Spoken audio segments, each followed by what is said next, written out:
Video games are weird. Seriously. There's so many crazy, bizarre, and just plain confusing things that happen in video games, and we really wanted to talk about some of the most out there ones you can find. Hi folks, it's Falcon, and today on GameRanx, 10 WTF moments in video games. Before we get going, like I said in the intro, there's so many just totally insane moments in games out there. It'd be pretty much impossible to list them all. So for this list, we're trying to focus on some smaller, more out-of-nowhere moments that aren't usually important to a game's plot. So if we're missing something that feels obvious to you, just let us know in the comments. All right, let's get going with number 10, Sakuras Guardian Ape's special attack. This is really the kind of stuff we're talking about here, just some really weird out-of-nowhere crap. Like, there's a lot about the Guardian Ape boss that's unusual, and depending on who you ask, this may not even be the strangest thing about this fight. But seriously, what the hell is this? During the first phase of this fight, this ape fights you in a very bestial way. He's aggressive, very dangerous, but most of his attacks are basically stuff you'd anticipate. He's got a ground slam, tries to swipe you, got a big intimidating roar, and he throws poop at you also. Like, seriously, this happens. Just look. He literally reaches behind his back and throws a stinky brown lump at you that is literally poisonous. You wouldn't think a creature as intimidating as this would do something that goofy, but it does. And the first time I saw it, honestly, I was shocked. I laughed a lot, like a lot. I lost because I got too preoccupied with the crap throwing. But, I mean, if that was the only juvenile attack that he's got, it'd be one thing. But he also literally tries to kill you with farts. I would usually describe the bosses in Sekiro as intimidating and challenging, but this guy I would describe as pretty goofy. It's like he's trying to make a kid laugh. And if you think that's meant to be insulting, note that I said just a moment ago that I laughed very hard for a long time the first time I saw this happen. These attacks make the part where he comes back to life as a headless sword-fighting ape seem kind of normal and maybe even mundane in comparison. Like, I'm used to throwing shit at enemies in Soul games, but I never expected a boss to be flinging shit at me. And number 9 is the Gift from the Gods quest from Assassin's Creed Origins. Now, aside from some key elements, the Assassin's Creed series is usually pretty low on the ultra weirdness. It's changed a little bit in the most recent games with the mythology and the monsters, but usually they work to make that stuff make sense within the historical setting the game takes place in. But not this little quest, though. Made as a crossover with Final Fantasy 15, this bizarre quest has you investigating a meteorite crash site and some ruins that are very suspiciously Final Fantasy 15 branded. It's a pretty basic little dungeon with some puzzles to solve, but when it's done, you're treated this bizarre cutscene where Arden, the main bad guy from Final Fantasy 15, comes out of a crystal cage or something, and then Bahamut shows up.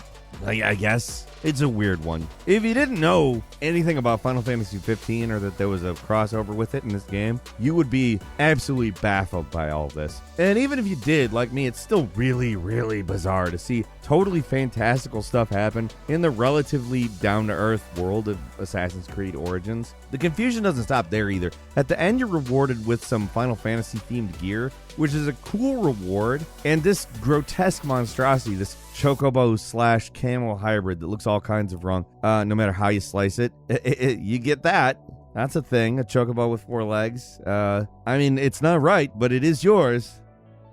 And number 8 is the Dr. Darling music video from Control. Now here's a game that any number of moments could qualify for this list, but probably my favorite thing that just kind of happens in this game is this moment where, for some reason, there's an 80s style music video being performed by the character Dr. Darling. Now, when I describe that, you think, oh, that must be like a secret little bonus or an Easter egg or something if you aren't experienced. But no, just right there, it's part of the main game. If you play the main story, you will see this. And no, there is not any context that makes it make sense that I am aware of. Almost all you ever see of him is these old demonstration videos that are all pre-recorded, so he's mostly just giving exposition on the nature of the strange world the game takes place in. But for some reason, during the final time traversing the Ocean View Motel, you can look into one of the rooms with the projector playing this music video called Dynamite from the Federal Bureau of Control Records. The song's basically there to cheer on the main character, and it is genuinely about as goofy as these things get. There's so many other weird moments in Control that we could list here, but most of those can be explained like in world in one way or another. So Dr. Darling is dancing in a music video,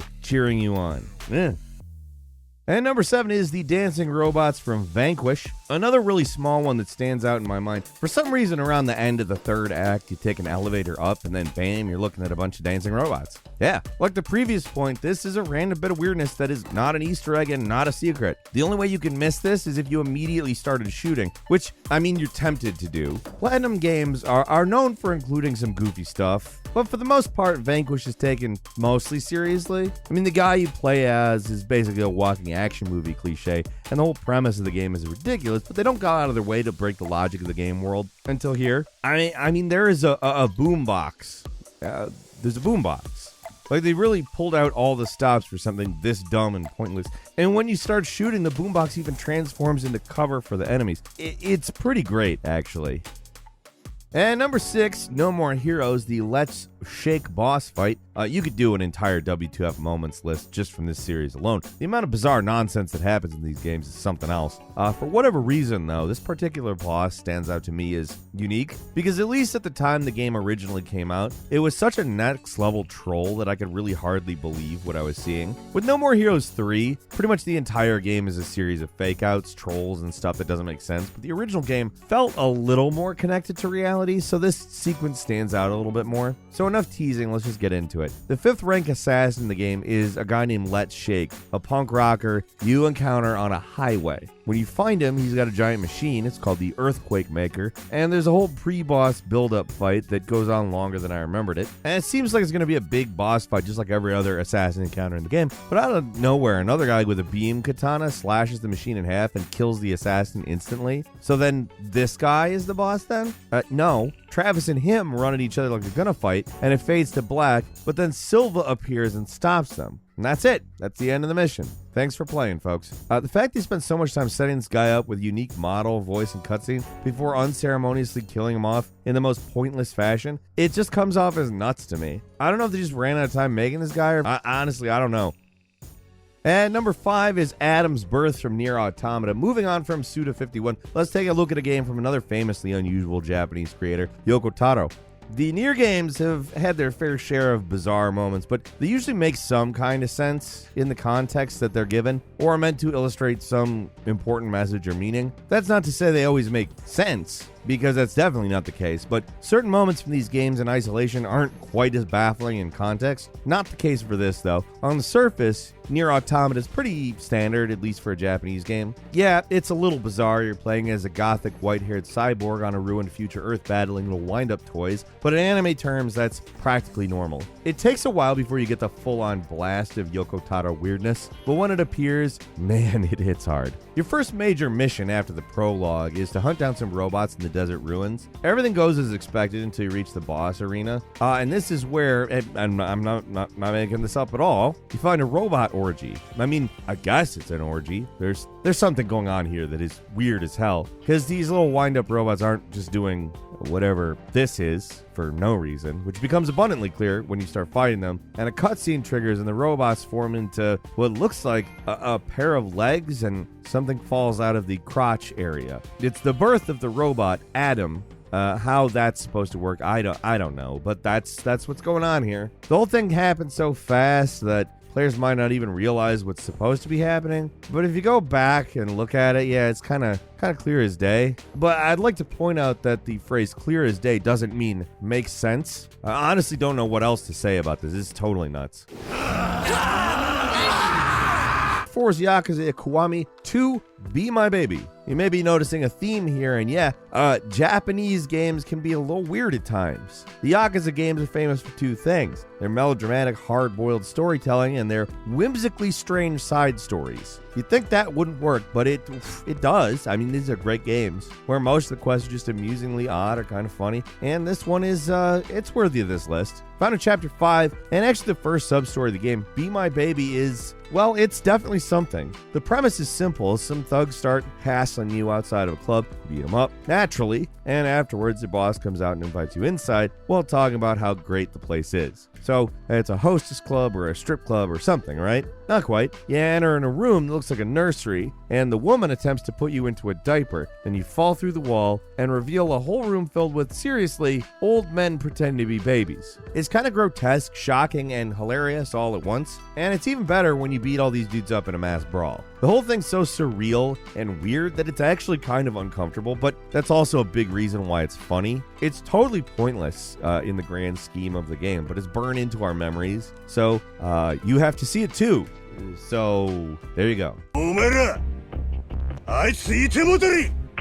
And number 3 is Devil May Cry 4, the Dante versus Agnes sing-off. Yeah, Devil May Cry is another series just full of the WTF moments. These are equal parts awesome and goofy games, and it definitely follows that pattern in DMC4. Even in comparison to the previous games, Dante in this game barely seems to care about what's going on. It just seems like he's having fun. That goofy personality comes through on Mission 17 when you encounter the boss of the level, Agnes. Probably just because the battle takes place in an opera house, for some reason Agnes starts singing, and for some reason Dante follows along with choreography and stage direction and everything. And it's melodramatic and over the top, even for this game. And it's clearly not meant to be taken seriously. It's so goofy, and it's mildly embarrassing. Like, if somebody came into the room and you were playing this, you would feel like you had to explain it. Also, it goes on for almost 2 minutes, which is about 1.5 minutes longer than I expected. Like, Dante does a lot of goofy stuff in the series, but doing an opera duet with a boss, probably the most ludicrous thing that's happened in the games. Asking why this happens feels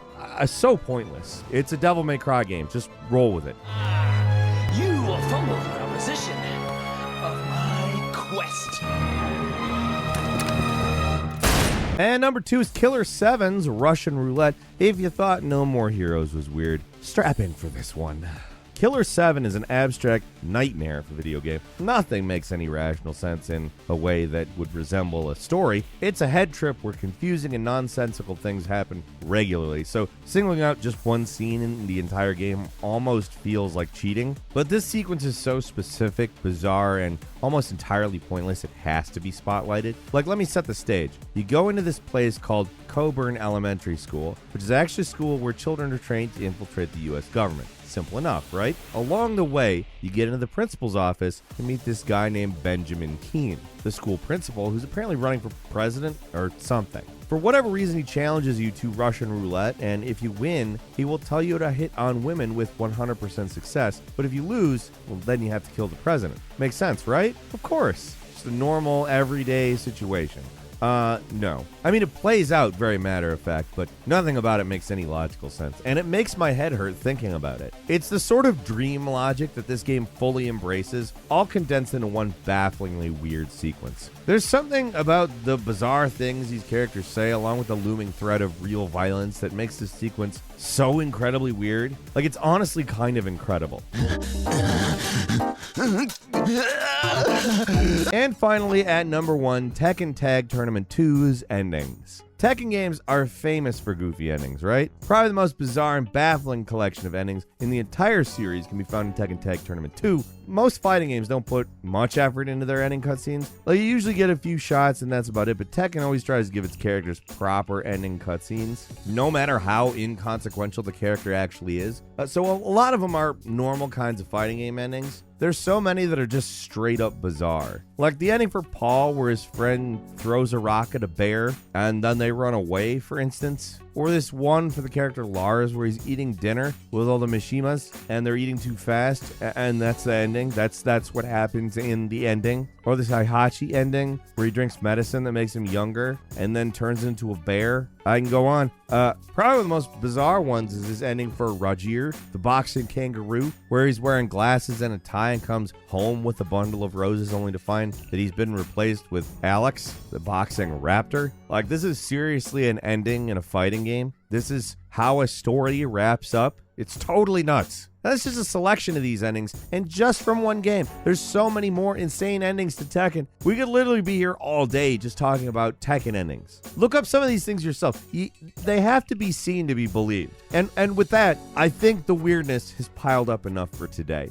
Leave us a comment. Let us know what you think. If you like this video, click like. If you're not subscribed, now's a great time to do so. We upload brand new videos every day of the week. Best way to see them first is, of course, a subscription, so click subscribe. Don't forget to enable notifications. And as always, thank you very much for watching this video. I'm Falcon. You can follow me on Twitter, Falcon the Hero. We'll see you next time, or right here on gameranx.